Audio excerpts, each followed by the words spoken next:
తల్లిపాల తర్వాత గోవు పాలు శ్రేష్టమని సినీ నటు సుమన్ అన్నారు. గోరక్షణ మహాపాదయాత్ర భక్తుల ఆత్మీయ సమ్మేళన కార్యక్రమం కాచిగూడలోని శ్యామ్ మందిర్లో ఘనంగా నిర్వహించారు. ఈ కార్యక్రమానికి ముఖ్య అతిథిగా సినీ నటుడు సుమన్ హాజరయ్యారు. ఈ సందర్భంగా సుమన్ మాట్లాడుతూ గోవు ఒక మంచి సాధు జంతువు అని దీన్ని రక్షించుకోవడం మనందరి బాధ్యత అని అన్నారు. గోవు ఆయుర్వేదంగా కూడా మనకు ఉపయోగపడుతుందన్నారు. బాలకృష్ణ చేసే మంచి కార్యక్రమానికి అందరూ శ్రీకారం చుట్టి ఆయన చేసే పాదయాత్ర కాశ్మీర్ నుండి కన్యాకుమారి వరకు విజయవంతం కావాలని ఆకాంక్షించారు. మన దేశంలో ఇంకా మంచి అంటే మన సంస్కృతి సంప్రదాయాలు తెలియజేస్తూ ఇంకా ముందుగా కూడా మీకోసం చూస్తున్నారు. అదేవిధంగా బ్యాంకులు గ్రామంలోకి బ్యాంకులను తీసుకొచ్చిర్రు, ఈ బ్యాంకులు రుణాలు ఇచ్చిర్రు. ఈ రోజు వ్యవసాయానికి ఆయన రైతుకు గిట్టుబాటు కాక పురుగు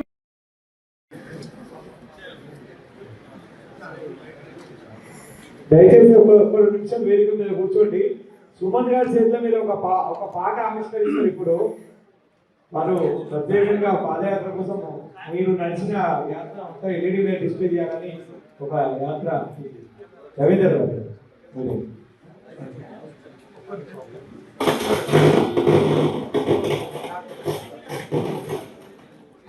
అది ప్లే చేసింది రాదు, అది ప్లే చేసింది రాదు. నిమిషం ఆగండి. మైక్ మైక్ ఈ పాత్ర ఏంటి? 10,000 మందికి మేము శిక్షణ ఇస్తున్నాం. ప్రతి జిల్లా తిరిగి యువ రైతుల్ని సేకరించాలనేది నేను ఫౌండేషన్ లో ఎవరు ఒక రూపాయి డబ్బిచ్చినా కానీ ఖచ్చితంగా కాదు, కానీ ఓపెన్ గా అందరికి కూడా చెప్తాం కాబట్టి ఎక్కడ ఏ రూపాయి కూడా మిస్యూజ్ కాదు. మన ధర్మానికి మన గోవుకు మాత్రమే ఉపయోగపడుతుంది. జస్వంత్ భాయ్ గారు కూడా అదేవిధంగా ఈ పాదయాత్రకి సహకరిస్తున్న ప్రతి ఒక్కరు కూడా ఒకరు నాకు కార్ ఇచ్చారు, ఒకరు డబ్బులు ఇస్తున్నారు, ఒకరు మనుషులు విశాఖి ఇక్కడ కాశ్మీర్ నుంచి వీరు జనరల్ గా అన్ని పనులు పాల్గొన్నారు. ఈ కాఫీ మిల్క్ పాయసం చేయడం, పెరుగు పెట్టి మజ్జిగ చేయాలని, ఆయుర్వేద ప్రొడక్ట్స్ కి పాలు ఉపయోగపడుతుంది. అన్నిటికీ పాపం ఏదైనా ఇస్తుంది. సరే, అది కూడా ఉంటుంది. తల్లి పాలు కనుక లేదంటే మాకు ఇచ్చేది ఆవు పాలు. గాడిద పాలు కాదు, మేక పాలు కాదు, ఏనుగు పాలు కాదు, వేరే పాలు కాదు, ఆవు పాలు ఇస్తారు. మరి అలాంటి ఆ జంతువుని ఆ విధంగా చంపడం న్యాయం. ఒకసారి నేను మనసుకు చేయబెట్టుకుని రావచ్చు. అన్ని మతాలన్నింటిలో అని చెప్తున్నాను. మీ ఇంట్లో ఒక ఆడదికి పాలు ఉంటే బిడ్డకి ఇవ్వడానికి పాలు లేకపోతే మీరు ఇచ్చేది ఆవు పాలు. అలాంటి ఆవును మీరు అలా చేస్తారు. న్యాయం. ఒక అన్యాయం జరిగినప్పుడు మరి మీకు అన్యాయం జరగాలి కదా, అది ఎక్కడికి పోదు. ఏమాది కాదు.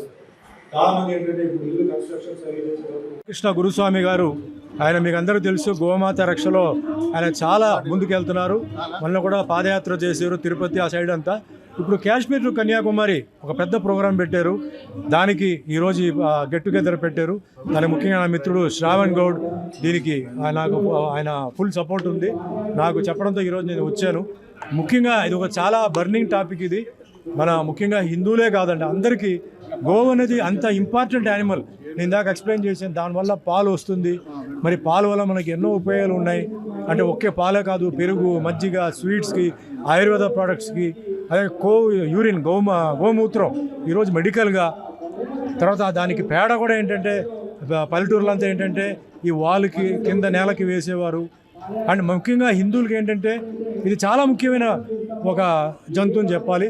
ఎందుకంటే ప్రతి దేవుడు దగ్గర, ఆల్మోస్ట్ అన్ని దేవుడి దగ్గర కింద కానీ పైన కానీ వెనక కానీ మీరు చూసారంటే గోవు కనపడుతుంటుంది. ప్రతి దేవుడికి అది ఇష్టం.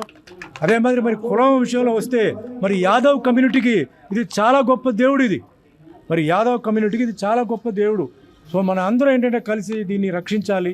దీనికి జరుగుతున్న అన్యాయాన్ని మనం రక్షించాలి. నేను మిగతా అంటే ఒక